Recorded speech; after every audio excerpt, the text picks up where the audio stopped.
নমস্কার, পাঁচমেশালির আজকের পর্বে সকলকে স্বাগত। আজকের বিষয়, রাজ্য রাজনীতিতে শুভেন্দুর শুরু আর মমতার কি শেষ? ৪ঠা মে ফল ঘোষণার পর দেখা গেছে রাজ্যে বিপুল গরিষ্ঠতা নিয়ে ক্ষমতায় এসেছে বিজেপি। অন্যদিকে মমতা বন্দ্যোপাধ্যায়ের তৃণমূল কংগ্রেসের ঝুলিতেও রয়েছে ৮০ জন বিধায়ক এবং প্রায় ২,৩০,০০,০০০ ভোট। গণতন্ত্রে রাজনীতির ময়দানে টিকে থাকার জন্যে এই সংখ্যা নেহাত কম নয়।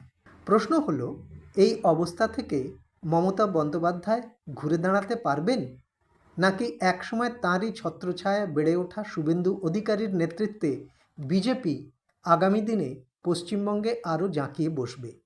ভোটে হারার পর মমতা বন্দ্যোপাধ্যায় যা করছেন, যা বলছেন, তাতে স্পষ্ট তিনি অনেকটাই দিশেহারা। এই পরিস্থিতিতে দলকে অটুট রাখাই ক্রমশ কঠিন হয়ে পড়ছে। আসলে কোনো রাজনৈতিক দলের প্রধান ভিত্তি হলো তার আদর্শ। আদর্শগত ভিত্তি না থাকলে দল অস্তিত্ব সংকটে পড়ে। সেটাই এখন তৃণমূলের হয়েছে। বামেরা ১৫ বছর ক্ষমতার বাইরে, কিন্তু তাদের আদর্শের সংকট কখনোই হয়নি। রাজ্য বিধানসভা নির্বাচনে তারা মাত্র ৪% ভোট এবং একটি আসন পেলেও এখনও তারা প্রাসঙ্গিক শুধুমাত্র তাদের আদর্শগত ভিত্তির কারণে। দল হারলে ভেতরে বাইরে নেতৃত্বকে প্রবল সমালোচনার মুখে পড়তে হয়। ভারতীয় রাজনীতিতে তা নতুন কিছু নয়। তৃণমূল কংগ্রেসের এই মুহূর্তে সেই সব লক্ষণই স্পষ্ট হচ্ছে। দলের বিভিন্ন ফ্রন্টের নেতারা মুখ খুলছেন, অনেকে দল ছেড়ে দেওয়ার কথা বলেছেন। তাদের এই সব ক্ষোভ বিক্ষোভের মূল লক্ষ্যই কিন্তু অভিষেক বন্দ্যোপাধ্যায়। প্রশ্নটা হলো, সেখানে এখনো পর্যন্ত মমতা বন্দ্যোপাধ্যায় অভিষেকের সামনে ঢাল হয়ে দাঁড়িয়ে রয়েছেন। দলের ভরাডুবির জন্যে অভিষেকের দায় কতটা, তা নিয়ে সামান্যতম আলোচনার অবকাশ তিনি তৈরি করেননি।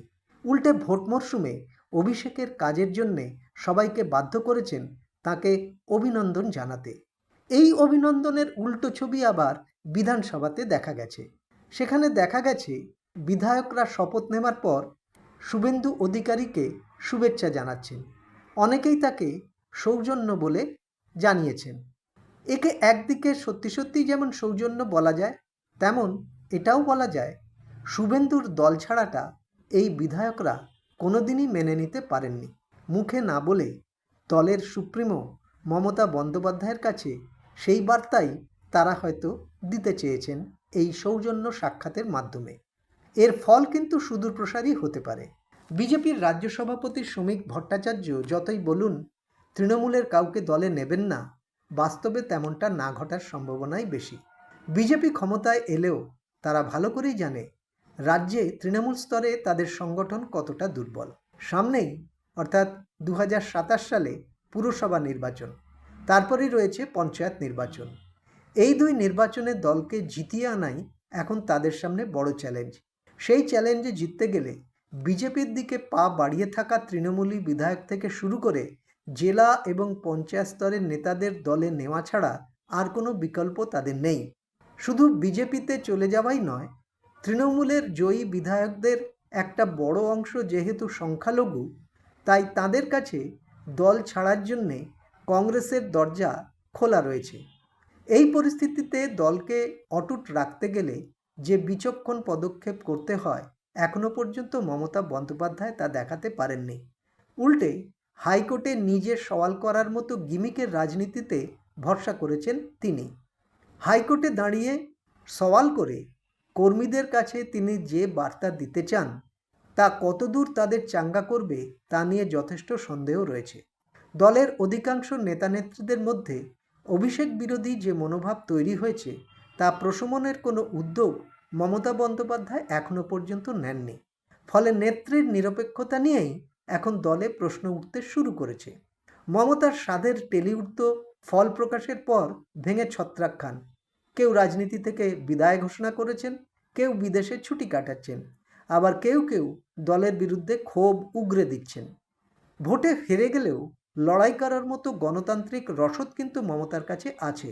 তিনি যেমন রাস্তার লড়াই করে উঠে এসেছেন, এখন সময় এসেছে অভিষেককেও সেই পথে হেঁটে নিজের যোগ্যতা প্রমাণ করার। কর্পোরেট কালচারে অভ্যস্ত অভিষেক বন্দ্যোপাধ্যায়ের পক্ষে তা আদৌ সম্ভব হবে কি না তার সময় বলবে।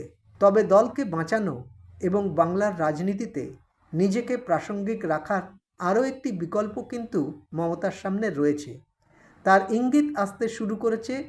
নিজের প্রবল ইগো কাটিয়ে তিনি যদি সেই বিকল্প গ্রহণে রাজি হন তাহলে দলের ভাঙনে বাঁধ দেওয়া গেলেও যেতে পারে। কী সেই ইঙ্গিত তা নিয়ে অন্য পর্বে কথা বলা হবে। আজ এই পর্যন্ত। ভালো লাগলে সাবস্ক্রাইব করবেন, লাইক শেয়ার কমেন্ট করবেন, বেল আইকন অবশ্যই প্রেস করবেন। নমস্কার।